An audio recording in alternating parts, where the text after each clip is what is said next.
It's meant to be a chattery woman, a woman who's gabbling on, but at the same time a practical. I mean, the whole thing about Mrs. Lovett, I think, is that she is an immensely practical woman. She always thinks, that wouldn't it be a good idea to do this, and wouldn't it be a good idea, and that first number actually states that. It's got to grab the audience's attention, particularly since what they've just gone through is 5 to 10 minutes of very brooding and intense and atmospheric and creepy stuff, and I want the contrast to be sudden and sharp, just the way the contrast between the two characters is sudden and sharp. Todd, the brooding, totally self-involved, obsessive man, and Mrs. Lovett, the cheerful, totally amoral, practical, chatty lady.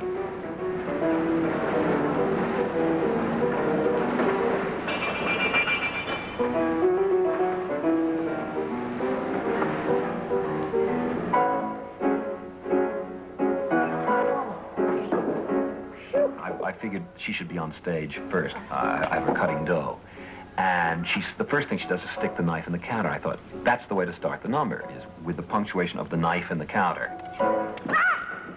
A customer! Wait! What's your rush? What's your hurry? You gave me such a fright. I thought you wasn't there. When they come to sit you down, sit. When she says, sit you down, sit, she takes the stool and slams it on the ground for him to sit on, and blows dust off the pie, and then she plucks something off a pie and drops it, and then she flicks something else. From the way that people keep the voice. And then she smashes a cockroach. I try, but there's no one comes in even to inhale. Right you are, so would you like a drop of ale? Well, I've got 3 things I'm thinking of. A, not to destroy my voice. B is to breathe at the same time as doing a hell of a lot of business and gabbling out these lines. And C is to perform it. And she's going, wait, what's your rush, what's your hurry? You gave me such a fright, I thought you was a ghost. Half a minute, can't you sit you down, sit. All I meant is that I haven't seen a customer for weeks. Did you come here for a pie, sir? Before she flicks. Do forgive me if me head's a little vague. Ugh, what is that? She plucks it off. But you think we'd have the plague from the way that people keep avoiding. No, you don't. No, you don't. And she catches one like that. Heaven knows I try, sir. That's she's wiping, she sees what she's done. But there's no one comes in even to inhale. Right you are, so would you like a drop of ale?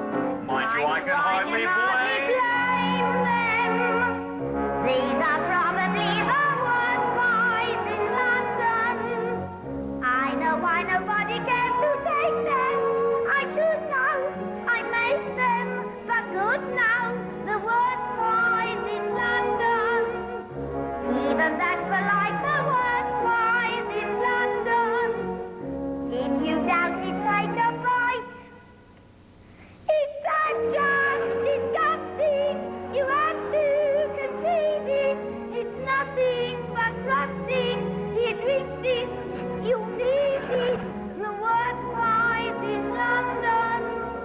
And no wonder with the price of meat. What it is, when you get it, never thought I'd live to see the day. Men are thinking what a treat, fighting for animals, what are dying in the streets. Miss me as a pie shop does a business, but I've noticed something weird.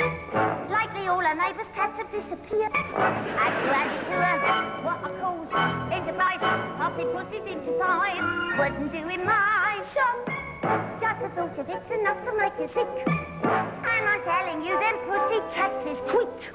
No denying times is harder, even harder than the worst pies in London. Only lard and nothing more. Is that just revolting? Oh, greasy and greasy. It looks like it's melting and tastes like pity of woman's mother. With limited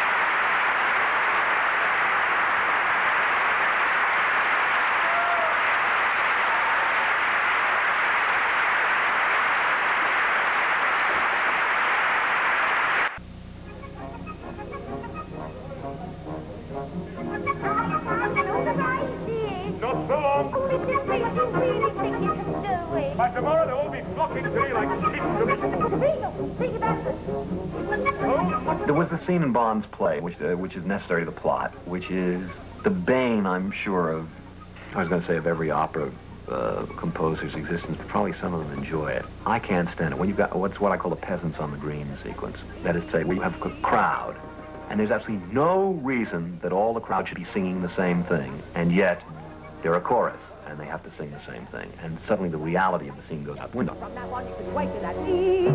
Once I knew I didn't knock into Shawnee and Bear that my friends were The scene is one in which a charlatan, barber and seller of hair tonic named Pirelli, in which the apprentice is trying to sell this perfectly terrible hair tonic to a crowd.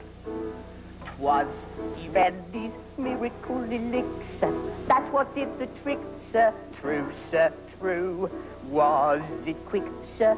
Did it in a tick, sir? Just like an elixir ought to do. It occurred to me that the way to treat it was that some members of the crowd would want to buy it, and some members of the crowd would be hesitant about buying it. And the function of the scene is that Sweeney comes into it and puts the hair tonic down. That is to say, he inveighs against it so much that Pirelli has to make an appearance, and then Todd is enabled by that to challenge Pirelli to a contest, a barbering contest, and that's how he establishes his reputation. That's the function of the scene. It's an unavoidable scene because Todd has to establish his reputation or the plot can't go on. So I was faced with that problem, and I thought, okay, it's primarily a static song. I mean, until Todd comes into it, it's just, buy this hair tonic. No, I won't. Buy this hair tonic. Yes, I will. Buy this hair tonic. Maybe I will. That's the only thing you can have between Tobias and the crowd. I couldn't think of anything else. And that is the kind of scene that drives me crazy in operas. Unless the chorus singing is very, very thrilling indeed. It's, come on, let's get on with the story. I got the idea. Randy's miracle elixir. Grow a little wixer. Then some fuzz.